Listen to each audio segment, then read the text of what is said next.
বলতেছি 4 দিনের মধ্যে আমরা কলকাতা দখল করে নেব। একটা সোসাইটিতে কিছু থাকে পাগল আর কিছু থাকে ছাগল। যে কোনো দেশে, যে কোনো রাজ্যে, যে কোনো জায়গায় বিষাক্ত পরিবেশের মধ্যে শুভবুদ্ধি সম্পন্ন কিছু মানুষ সবসময়ই থাকেন, যারা সমাজকে আলো দেখান। বাংলাদেশের অবসরপ্রাপ্ত কয়েকজন সেনাকর্তা যখন ভারতের উদ্দেশ্যে হাস্যকর হুমকি দিচ্ছেন, আমি বলে দিচ্ছি ভারতকে যে ট্রেনিং আমরা নিয়েছি, যে যুদ্ধ আমরা করেছি, আমরা শুধু 2 লক্ষ সৈনিক না, আমাদের সাথে 18 কোটি জনগণ আছে। আমাদের ট্রেনিং, আমাদের দক্ষতা ভারতের চেয়ে অনেক বেশি। একবার সাহস করে আমার দেশকে যুদ্ধ করবে, আমরা বলে দিচ্ছি 4 দিনের মধ্যে আমরা কলকাতা দখল করে নেব। তখন যারা 1971 সালে পাকিস্তান সেনার সঙ্গে লড়াই করে পৃথক বাংলাদেশ তৈরি করেছিলেন, সেই মুক্তিযোদ্ধারাই নিজেদের দেশের প্রাক্তন সেনাকর্তাদের এই হুঁশিয়ারিকে গুরুত্ব দিতে নারাজ। একটা সোসাইটিতে কিছু থাকে পাগল আর কিছু থাকে ছাগল। আপনারা তো বাঙালি, বুঝতেছেন। তো পাগল ছাগলে কি করতেছে এটা নিয়ে মাথা ঘামায়েন না। Mainstream of Bangladesh and mainstream India, they are friendly, they want friendship. যারা বাংলাদেশকে স্বাধীন করেছেন তারাই বলছেন কলকাতা দখলের ডাক নিছকই ফাঁকা আওয়াজ। আমরা তো এক বাংলাই ছিলাম, ইংরেজরা ডিভাইড করে দিয়েছে। তো কেউ যদি পাগলের মতন বলে যে কলকাতা দখল করে নেবে, তো হি ইজ এ ম্যাড।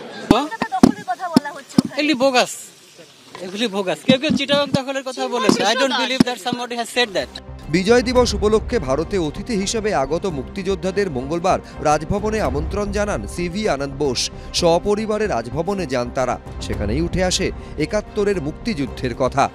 মুক্তিযুদ্ধকে কেউ অস্বীকার করছে না। আমরা মুক্তিযুদ্ধকে খুবই we acknowledge our liberation war, we love our liberation war. Okay, Bharat Bangladesh সম্পর্ক ভালো ছিল সব সময়, এখনো ভালো আছে ইনশাল্লাহ। ভবিষ্যতে আবার ভালো, মানে ভবিষ্যতে আরো ভালো হবে। সবাই মিলে আমরা যে যুদ্ধ করেছিলাম পাকিস্তানি ফোর্সের এগেইনস্টে, বাংলাদেশ ইন্ডিয়ান আর্মি আমাদেরকে সাপোর্ট করেছেন, হিউজ সাপোর্ট। ভারতীয় জনগণ, ওয়েস্ট বেঙ্গলের জনগণ বিশেষ করে আমাদের যারা রেফিউজি হয়ে এসেছিল তাদেরকে অনেক সাপোর্ট দিয়েছে। We are grateful for that. আমরা অত্যন্ত কৃতজ্ঞ সেটার জন্য।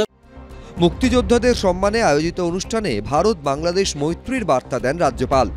International relations and friendship between people is not dependent on the political vicissitudes. India and Bangladesh are friendly nations, will continue to be friendly.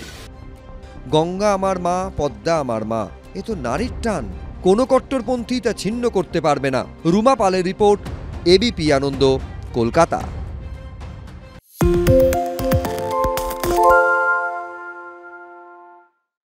সত্য অন্তহীন, সত্যের খোঁজও তাই, সত্য সন্ধানে তাই আমরা অক্লান্ত, অকুতভয়। এবিপি আনন্দ নতুন ভাবনার প্রতীক, যা মনে মুক্ত, তথ্যে যুক্ত এবং যাবতীয় সীমানার বাঁধন থেকে মুক্ত।